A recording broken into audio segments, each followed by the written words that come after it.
창세기 5장 인류 최초의 족보라고 하죠.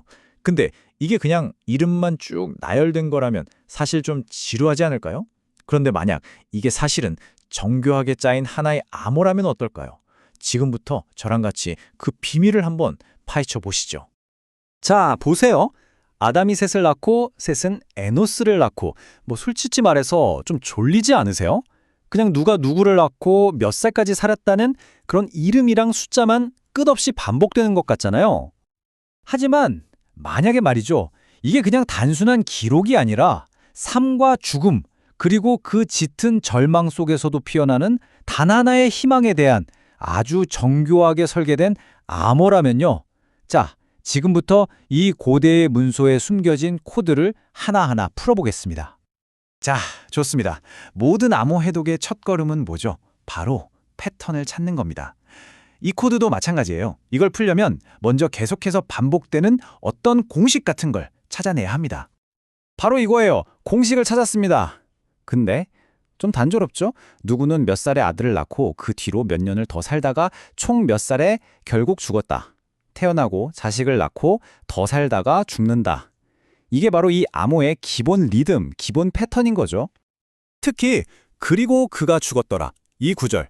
이게 무려 8번이나 반복돼요. 마치 장례식의 북소리처럼 계속해서 죽음이라는 피할 수 없는 현실을 우리 귀에다 대고 속삭이는 것 같아요. 누구든 얼마나 오래 살았든 삶의 끝에는 결국 죽음이 있다는 걸 아주 강력하게 못 받고 있는 거죠. 자, 그런데 이 단조로운 패턴 속에서 뭔가 이상한 점. 첫 번째, 변칙을 발견하게 됩니다. 바로 이 사람들의 수명이에요. 이건 현실이라고는 믿기 힘들 정도로 거의 신화에나 나올 법한 숫자들입니다. 그 중에서도 끝판왕은 바로 무두셀라죠. 무려 969살까지 살았어요. 969년이라니 상상이 가시나요? 거의 1000년을 산 거예요, 1000년을. 아니, 대체 어떻게 이렇게 오래 살 수 있었을까요? 옛날 주석가들은 여러 가지 설명을 내놓습니다. 창조 직후라서 환경이 지금보다 훨씬 깨끗하고 좋았다거나 먹는 게 단순하고 자연적이었다거나.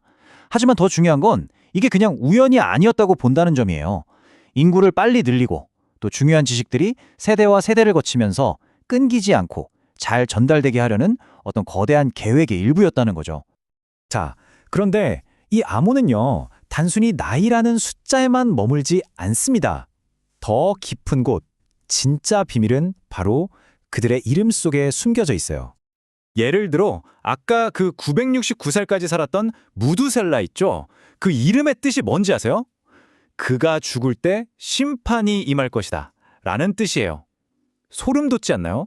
실제로 무두셀라가 죽은 바로 그 해에 대홍수가 온 세상을 덮쳤습니다. 말 그대로 이름이 곧 예언이었던 거죠. 그리고 또 하나의 중요한 이름이 나옵니다. 바로 노아. 이 이름은 꼭 기억해 두셔야 해요. 그 뜻이 안식 혹은 위로인데 잠시 후에 보게 될 이 이야기 전체의 핵심 열쇠가 바로 이 이름의 의미에 담겨 있습니다. 자, 이제 이 족보 전체에서 가장 충격적이고 가장 극적인 순간을 맞이하게 됩니다. 그리고 죽었더라는 이 필연적인 공식을 깨부순 단 한 사람. 시스템의 오류 같은 존재가 등장하거든요.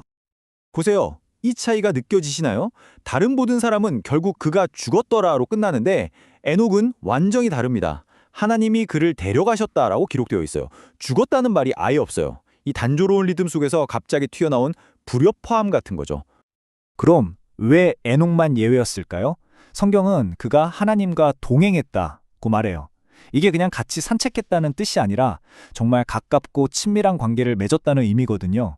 그러니까 그의 특별한 삶이 그의 특별한 마지막을 만들어낸 겁니다. 우연이 아니었던 거죠. 자, 이제 드디어 마지막 퍼즐 조각을 맞출 시간입니다. 이 길고 지루하게만 보였던 족보가 도대체 왜 기록되었는지 그 진짜 목적이 밝혀지는 순간이거든요.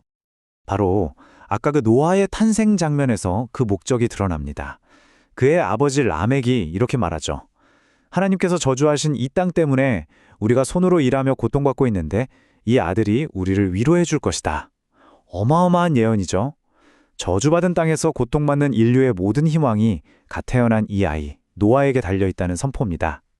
그리고 노아는 실제로 그 예언을 성취합니다. 그냥 막연한 위로가 아니었어요. 쟁기 같은 새로운 농기구를 만들어서 농사일의 고통을 덜어주기도 했고 또 지친 사람들에게 원기를 북돋아주는 포도주를 만들기도 했죠.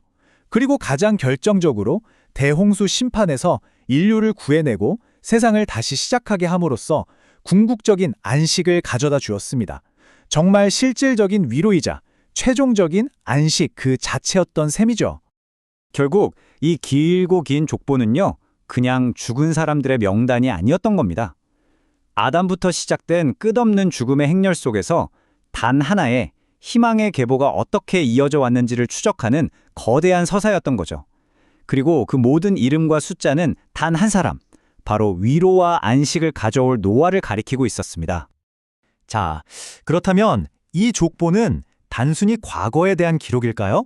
아니면 아무리 어두운 시대라 할지라도 그 속에서 희망을 향해 나아가는 인류의 미래에 대한 거대한 로드맵을 보여주는 것은 아닐까요? 한번 깊이 생각해 볼 만한 질문인 것 같습니다.